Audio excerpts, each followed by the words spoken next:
Normally যেভাবে camera staff করি আজকে একটু অন্যভাবে করে দেখলাম, দেখি কেমন কি লাগে। সো যাওয়া যাক।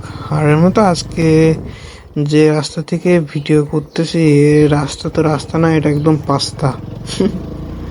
মানে বৃষ্টির সময় রাস্তার যে কি অবস্থা হবে তো কে জানে। যাই হোক, WhatsApp and welcome back to my YouTube channel and Facebook page Joydeep blogs. Holding all of it closely, I played it innocent, a feel of discontent. I'm finally facing it all, fearless.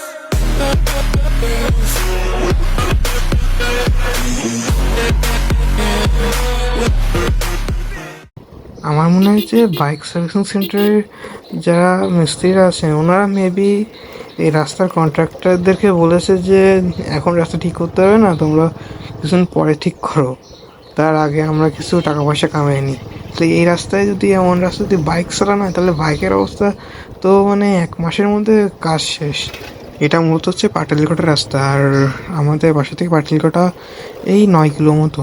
So আমার প্রতি সপ্তাহে 1 বার 2 বার আসা পড়ে, কোনো সপ্তাহে 3-4বারও আসা পড়ে পাটালিকোটাতে। So এই রাস্তার অবস্থা যদি এমন হয়, ওয়েট 9 কিলোর ভিতরে ধরেন 5 কিলো 5.5 কিলোর বেশি রাস্তা হচ্ছে এমন খারাপ। তো যদি আমাকে সপ্তাহে 2-3 দিন ধরে এমন আসতে হয় তাহলে তো বাইকের পুরো 44 বেজে যায়। আর বিশেষ করে বৃষ্টির সময় একদম সোয়াহা হয়ে যায়।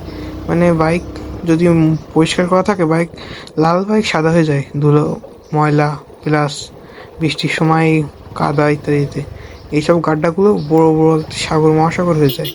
বিশেষ করে এই জায়গাটা পুরো মানে জলে ভরে যায়। কিছু বলার নেই, এই রাস্তাটা যে কবে ঠিক হবে তো কে জানে।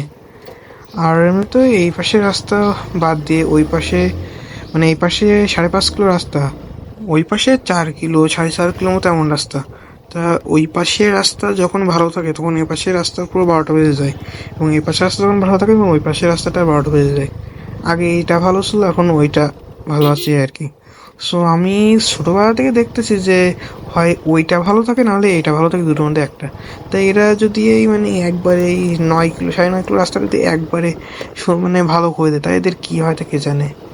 সো একটু ভালো রাস্তা পাওয়া গেছে, এবার একটু কন্টিনিউ করা যাক। ওয়েট, সামনে আবার কে? ও বাবা, সামনে আবার হচ্ছে মানে আমাদের কলেজের স্যার, ব্র্যাকেটে আমার বাবার বন্ধু। যেখানে ভূতের বাড়ি সেখানে সন্ধে হয় এই আর কি। তো ভূতের মতো যাক, আমি আমার মতো যাই। অ্যাকচুয়ালি আমার এখন বহু দূরে যেতে হবে। আমার এখন যেতে হবে প্রায় যশোরের গায়ে মনিরামপুরে, ওখানে একটা কাজ পড়ছে। সো ওই জন্য যেতে হবে। তো এখন যে আস্তে আস্তে চালালে হবে না, একটু ক্রেজি রাইড দিতে হবে, বাট সেফ রাইড দিতে হবে প্রচুর পরিমাণে এর।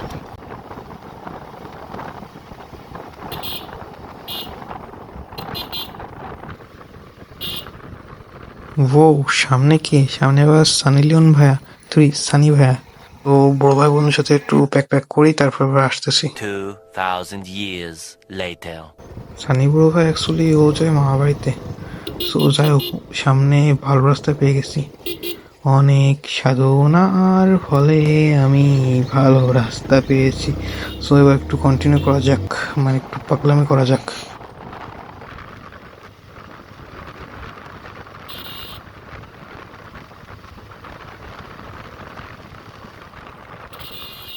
না, দরকার নেই, বেশি পাগলামি করলে আবার সদর হাসপাতালে জায়গা হবে না। আর তারপরে আবার এনারা তো আসেনি, বাম পাশেটা ডান পাশে একটা। এনাদের কোনো জায়গায় কোনো দিকে যেতে হলে কোনো কিছু লাগে না, এনাদের শুধু হাতটা বাড়িয়ে দিয়ে শুধু বোঝায় বামে যাবো ডানে যাবো উপরে যাবো নিচে যাবো, না জানি কত দিকে যাবো। তো যাই হোক, ভালো রাস্তায় কন্টিনিউ করা যাক আর বেশি প্যাক না করি। সো আজকের ভিডিওটা এই পর্যন্তই। টাটা।